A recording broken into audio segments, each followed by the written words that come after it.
Life is short. Turn your sorrow into happiness.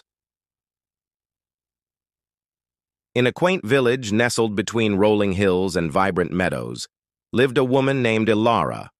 Her life was a tapestry woven with threads of joy and sorrow. The loss of her beloved husband, Samuel, left her adrift, her heart heavy with grief. Samuel had been her rock, her muse, and his sudden passing cast a long shadow over her world. The days that followed were colored with the gray of mourning. Elara wandered through her once lively garden, now silent and overgrown.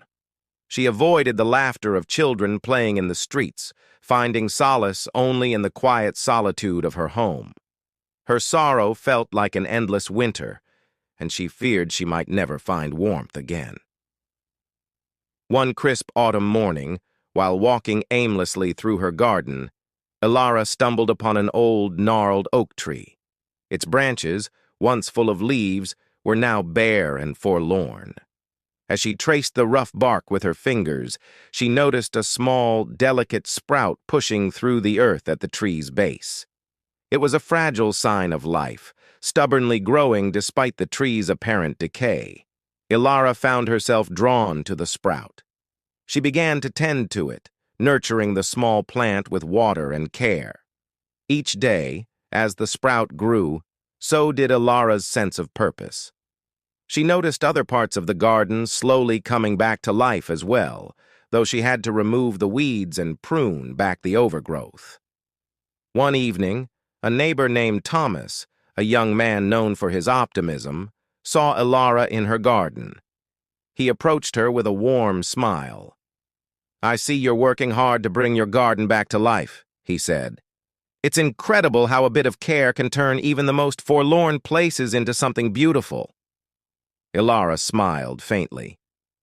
"I'm trying. It's hard to find joy when you've lost so much."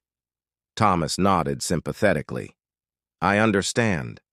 But sometimes, it's through our efforts to heal the world around us that we find our own healing. Life is short. The sorrow we carry can be transformed into happiness if we allow ourselves to nurture it." Inspired by Thomas's words, Elara began to focus on the beauty she could bring into her life, rather than the emptiness left by Samuel's absence. She invited neighbors to help her in the garden, and soon the community came together to revitalize not just her garden but their collective spirit. The garden blossomed with vibrant colors and fragrant blooms. What was once a place of sorrow became a sanctuary of joy and renewal.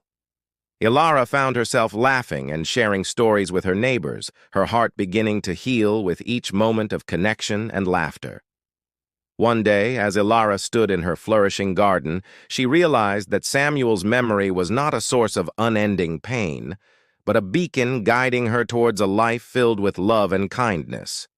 She understood that her sorrow had not vanished, but had transformed into something beautiful through her efforts and the support of those around her. In the heart of the village, Elara's garden became a symbol of hope and resilience. It reminded everyone that while life is short and filled with sorrow, the effort to turn that sorrow into happiness can create something truly remarkable. And so, Elara lived out her days with a heart full of joy, knowing that her journey through grief had led her to a garden of love and light. She embraced each day with gratitude, understanding that the beauty of life often lies in the way we choose to transform our deepest sorrows into lasting happiness.